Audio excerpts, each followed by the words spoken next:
Hello everyone. Today we are going to study about electrophilic aromatic substitution. But before going into the details of their reactions and their mechanism, we should have a know-how about the electrophilic and aromatic terms. Okay. Now the electrophilic, as the term indicates, that it is made up of two words, an electron and a philic, which is derived from the word phile. Phile, the word phile is basically used for having an affinity towards something or having an attraction towards something. Phile basically means loving. So any species that is electron loving means that can easily accept an electron, or an electron which is deficient in an electron is known as an electrophile. Okay. Now the aromatic term has been derived from a compound, from a diene compound, that is benzene. Now benzene is an aromatic compound. Why we call it an aromatic compound? Because it is a conjugated structure.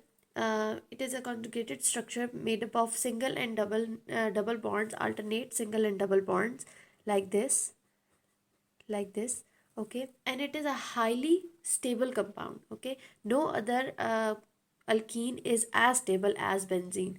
So in a benzene ring or an aromatic ring, we can say, if we substitute an electrophile in place of the hydrogen, in place of one of the hydrogen that is present on one of the carbons, such kind of reactions are known as electrophilic aromatic substitution reactions.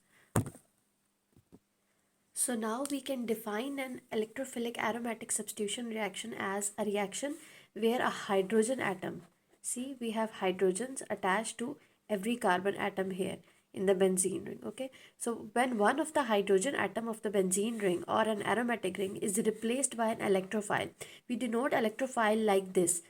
Why do we denote it with a positive charge? Because it is an electron deficient species.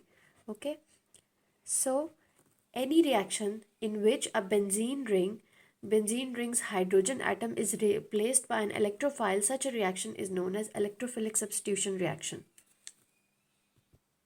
Now the question arises, how does this reaction occurs? Means, how does an electrophile attack a benzene ring and gets attached to it?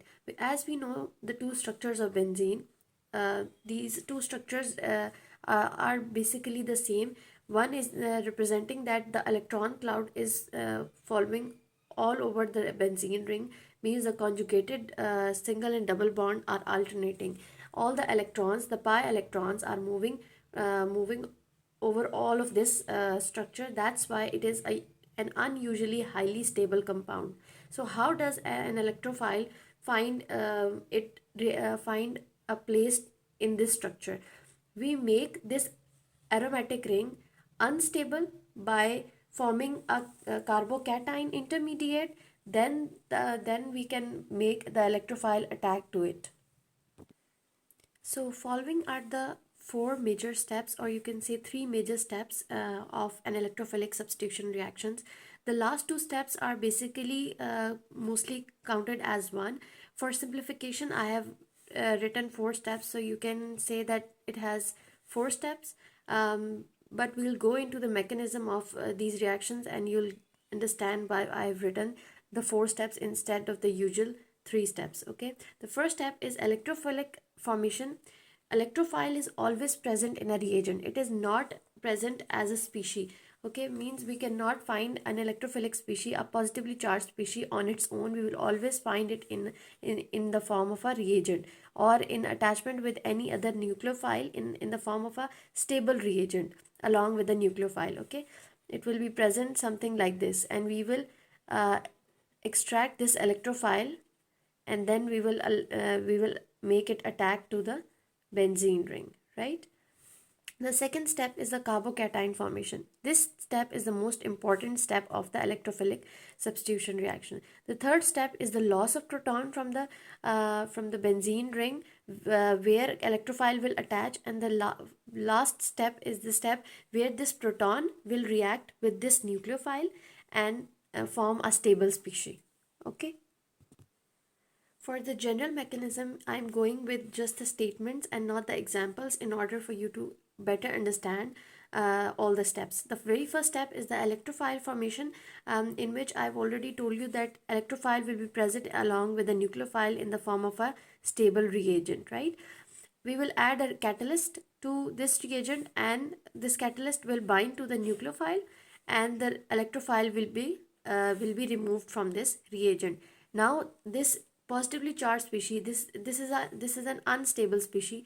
It is highly reactive in this form. Okay, we know that any species in its ionic form is reactive and unstable, so it can easily now attack the benzene ring. Now, this is the second and the most important step in the electrophilic substitution reactions.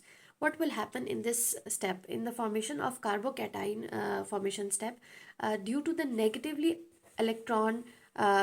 charged electron cloud on the benzene ring, this electrophile can easily attack on the benzene ring and will attract these pi electrons from it. Okay, so the reaction will go something like this.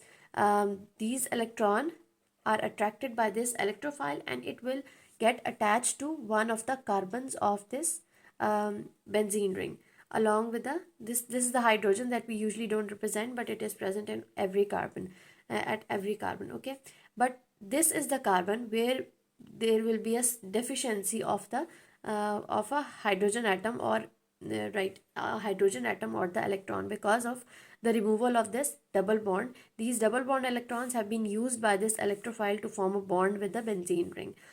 This species will be deficient at this place, having so any species that is deficient in electron is called is made to have a positive charge. That's why it's having a positive charge. Hence, we have finally formed a carbocation, right?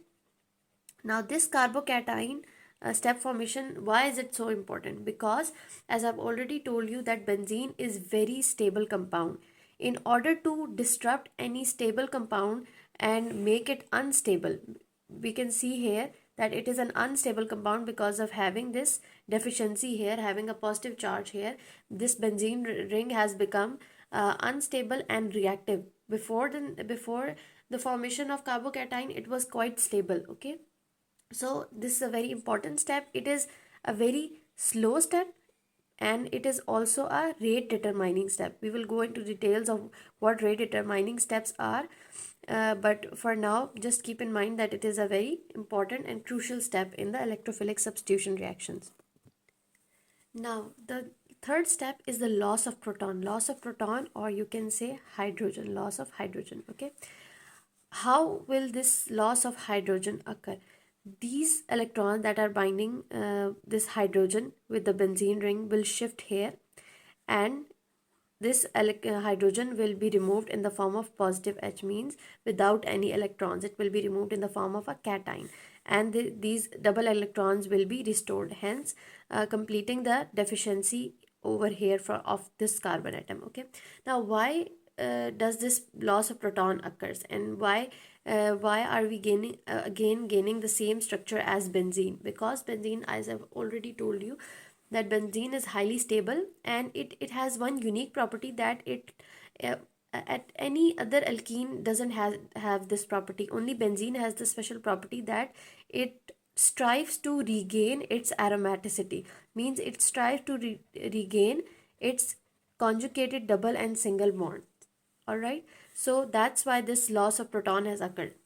Now, I told you guys that there was a fourth step where the nucleophile from the reagent that we used in start, that and the proton that we have just lost, there will be a reaction between them. How will this reaction occur?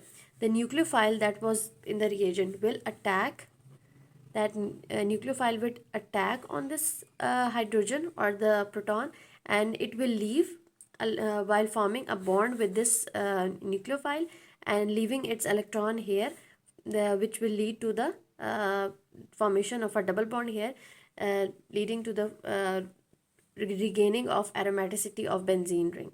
That nucleophile will form a bond with this. So the final products are this nucleophile and the attachment of the electrophile with the benzene ring, hence the completion of the electrophilic aromatic substitution reaction.